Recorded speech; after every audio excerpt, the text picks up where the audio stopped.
"40 Rules of Love", The Novice.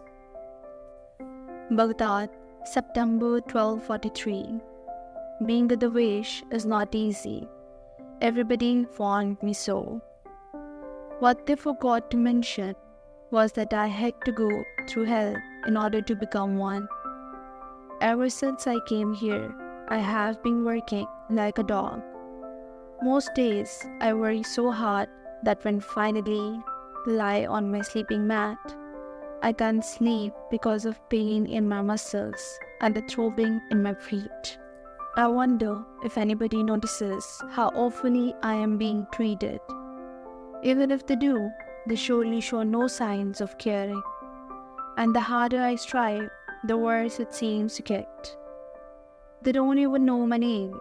They knew my voice. They call me, and behind my back they whisper, "That ginger here ignores us." The worst part so far is to work in the kitchen under the supervision of the cook.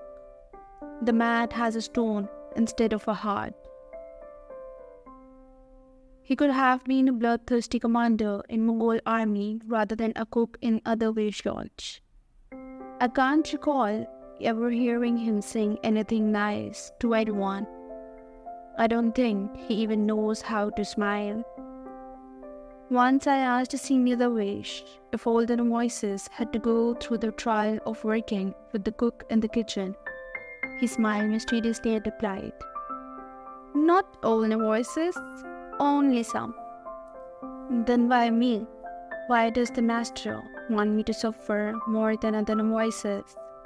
Is it because my nerves are bigger than theirs and needs harsher treatment to be disciplined? Every day, I'm the first one to wake up, to get water from the nearby creek, and then heat up the stove and bake the flat sesame bread. Preparing the soup to be served at breakfast is also my responsibility. It is not easy to feed 50 people. Everything needs to be cooked in cauldrons that are no smaller than bathtubs. And guess who scrubs and washes them afterward? From dawn to dusk, I mop the floors, clean the surfaces, wipe the stairs, sweep the courtyard, chop wood, and spend hours on my hands and knees to scrub the creaky old floorboards. I prepare marmalades and spicy relishes. I pickle carrots and squash, making sure there is just the right amount of salt, enough to float an egg. If I add too much or too little salt, the cook throws a fit and breaks all the jars, and I have to make everything anew. To top it all off, I'm expected to recite prayers in Arabic as I perform each and every task. The cook wants me to pray aloud so that he can check whether I skip or mispronounce a word. So I pray and work and pray. The better you bear the hardship in the kitchen, the faster you will mature, son, my tormentor exclaims. While you learn to cook, your soul will simmer. But how long is this trial going to last? I asked him once.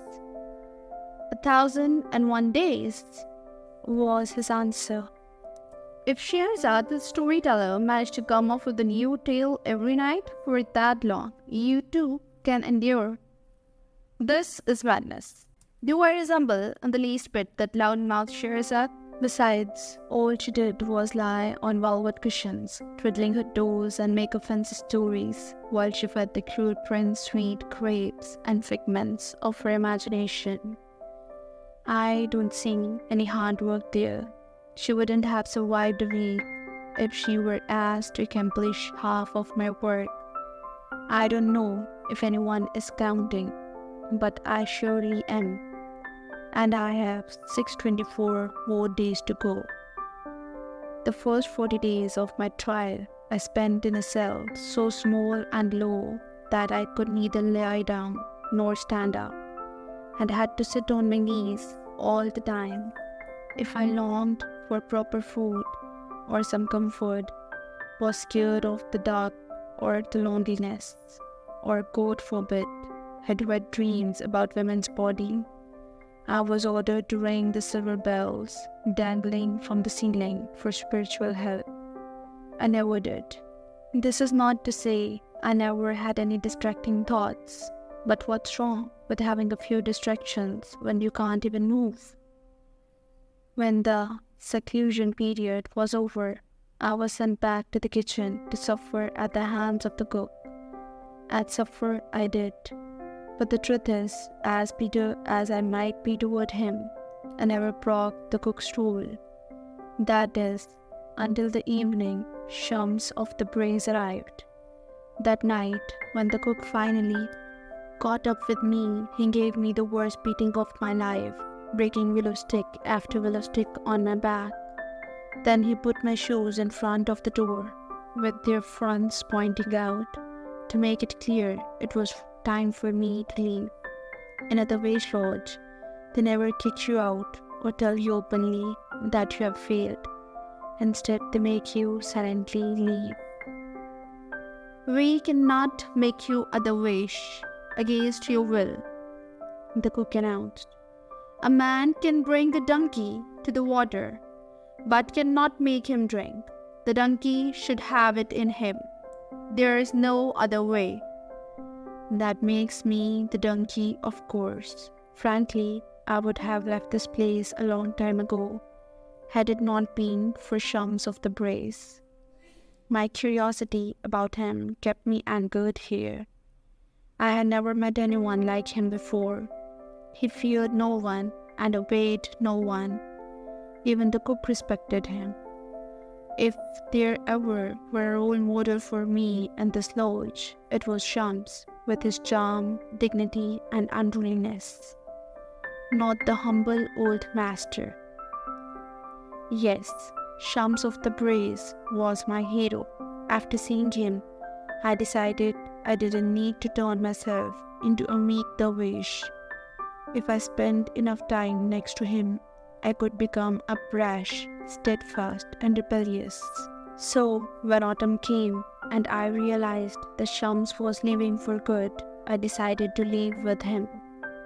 Having made up my mind, I went to see Baba Zaman and found him sitting, reading an old book by the light of an oil lamp.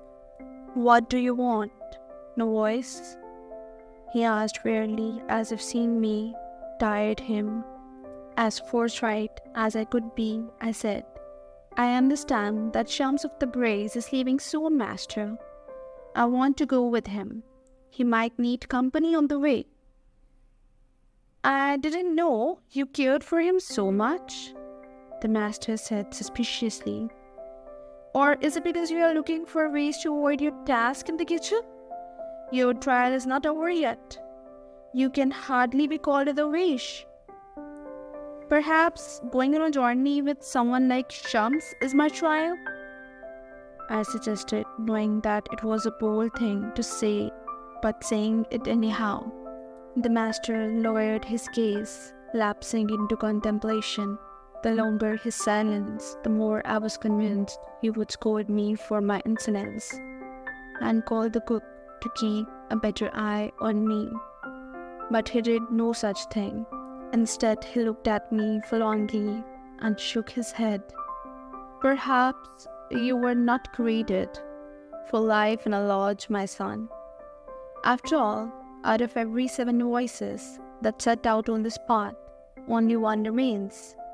My feeling is you are not fit to be a dervish and need to look for your kismet elsewhere. As for accompanying Shams on his journey, you will have to ask him about that." Thus, ending our conversation, Baba Zaman closed the subject with a polite but dozed gesture of his head and went back to his book. I felt sad and small, but strangely liberated.